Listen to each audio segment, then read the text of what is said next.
네, 명절이 한번 지나고 나면 이혼을 하는 부부가 늘어난다는 통계가 있던데요.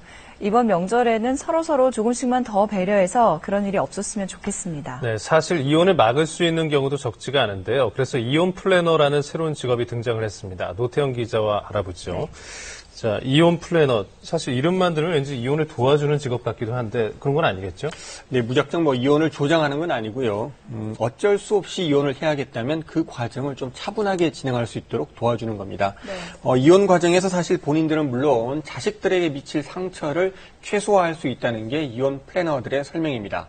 지난 한 해만 무려 11만 4천여 쌍이 이혼한 우리의 현실을 잘 반영해주는 신종 직업 이혼 플래너의 세상을 알아봤습니다. 사랑하는 남자가 만나 행복한 결실을 맺는 결혼. 하지만 해마다 이혼을 하는 부부도 늘고 있습니다. 부부싸움은 칼로 물베기라는 말은 이제 옛말이 된 듯한데요. 한 달 평균 이혼하는 부부만 10,000쌍이 넘는다고 합니다. 당신 미쳤어? 우리가 왜 이혼을 해? 됐어, 그만해. 당신하고 이제 끝이야. 여보! 최근 발표된 이혼 통계를 보면 지난해 우리나라 이혼 부부는 11만 4,300여 쌍, OECD 회원국 중 이혼율 1위라는 불명예를 얻었습니다. 상황이 이렇다 보니 최근에는 이혼 플래너라는 신종 직업까지 생겼는데요. 그야말로 이혼을 잘 할 수 있도록 도와주는 직업입니다. 이혼 위기에 처한 가정에 있어서 이혼을 위해서 그 가정을 화합시켜서 화목한 가정으로 돌아가게 하는 일을 하고요. 본 상태로 회복이 불가능하다고 판단되면 서로에게 최소한의 상처를 주면서 원만하게 일어날 수 있도록 도와주는 일을 하는 직업입니다. 현재 이혼 절차를 밟고 있는 정세훈 씨. 남편의 외도 사실을 알게 된 후 이혼을 결심하게 됐다는데요. 남편이 바람을 피는 걸 알게 됐어요. 아이도 있고 하니까 웬만하면 지키고자 하는 마음이 강했었는데요. 정리를 못하고 있는 걸 보니까 안 되겠다는 생각이 들더라고요.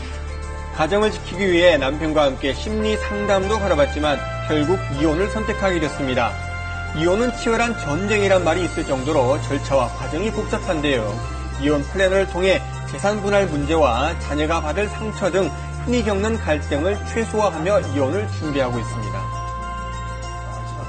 이혼을 할 때는 그 사람도 그렇고 저도 그렇고 굉장히 날카로워져 있어요. 이성적이지 못해요. 같이 상담은 2번 정도 받았는데 이제 그 소송할 때 어려움이나 이런 것들도 얘기해 주시고 그러니까 실질적인 얘기들을 해주시니까 협의로 가는 결심을 할 수 있게 된 거죠. 안 그랬으면 사실 소송을 했을 것 같아요. 사실 이혼 플래너 이병철 씨 역시 10년 전 이혼을 했었는데요. 때문에 이혼을 고민하는 부부들의 사연을 공감할 수 있다고 합니다. 제가 이혼한 지 한 10년 정도 됐습니다. 이혼 후도 굉장히 힘든 게 많았습니다. 애들 양육 문제, 다시 이혼을 사회 복귀하는 문제나 그래서 이런 일을 도와주는 기관이 없는지 찾아봤어요, 많이. 근데 실제적으로 그런 기관이 거의 없더라고요. 이런 일을 꼭 해야겠다 생각을 했었고. 이혼 후 인터넷 카페에서 인연을 맺은 사람들과의 모임, 이혼과 관련해 비슷한 고민을 하는 것을 보고 이혼 플래너가 되기로 결심했습니다. 저희들이 다 이제 이혼을 경험을 공유한 사람들이기 때문에 애들 키우는 문제, 사회생활하는 문제 서로 위로하고 이끌어주고 격려하는 그런 자리예요, 저희들끼리.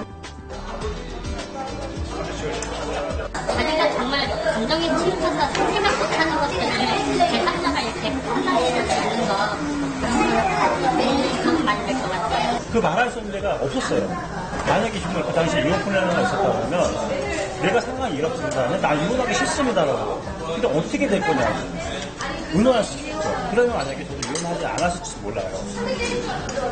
그리고 아쉽죠, 솔직히. 부부라면 한 번쯤 겪게 되는 이혼의 위기. 하지만 그때만 잘 넘겨도 가정을 지킬 수 있는데요. 얼마 전 이혼 상담을 받으러 왔던 최재은 씨. 없으시죠? 이혼 플래너와의 상담을 통해 이혼 위기를 극복할 수 있었습니다. 서로 대화가 안 됐어요. 벽이 있으니까 조금만 어떻게 하면 생각이 틀렸어요. 이혼 안 해주면 미쳐버릴 것 같은데 이혼을 쉽게 하기 위해서 방법이 없냐고 사실 너무 받으러 왔었거든요. 몇 번의 상담 끝에 부부는 서로의 다름을 인정하고 이해하게 됐다는데요. 언제 이혼을 결심했었냐는 듯 행복한 가정생활을 즐기고 있습니다. 저희들 이혼을 조장한다고 저희들 회사 홈페이지에 와서 퇴근하신 분들도 많아요. 진짜 이혼해 하면은 상대방이 강하게 나왔으니까 자기도 강하게 받아쳐야 될 거 아닙니까? 그래, 좋아, 이혼해. 이러니까 마주 달려온 열차예요. 그때 누가, 당신들 틀렸으니까 잠시만 좀 기다려보세요. 그런 상황에서 변동서 통역 해결 상황이 필요하게 된 거죠. 부부 상담을 통해 갈등의 고리를 풀고 합리적인 결정을 할 수 있도록 도움을 주는데요. 실제로 상담을 받은 사람 10명 중 7명은 이혼 대신 다시 가정을 꾸렸습니다. 노력하는 게 보이면서 서로가 진심을 알게 되고 또 조금 더 멀리서 쳐다볼 수 있는 기회도 갖게 되고 세상에 별 사람 없는데 요 부분만 맞추면은 우리 애들도 행복해질 수 있는데 진짜 지금은 좋아요. 이혼하면 행복해져야 되겠죠, 그죠? 결혼생활보다. 과연 그게 가능한지 곰곰이 한번 생각해봐야 돼요. 그런 다음에 이혼해도 늦지 않거든요. 한 달 정도 늦게 이혼한다고 뭐 지금껏 종말하는 건 아니잖아요, 그죠? 그래서 그런 기회를 다시 한번 보고 서로의 삶과 부부간의 생활에 있어서 서로가 반성할 거, 서로가 잘못했던 거 다시 한번 재수습할 수 있도록 그 기회를 드리는 거죠. 서로 마주보면 인생의 동반자지만 등 돌려 이혼하면 남이 되는 부부. 평생의 인연을 쉽게 만나고 쉽게 헤어지는 풍토 속에 생겨난 이혼 플래너가 뭘 시사하는지 고민이 필요할 때입니다.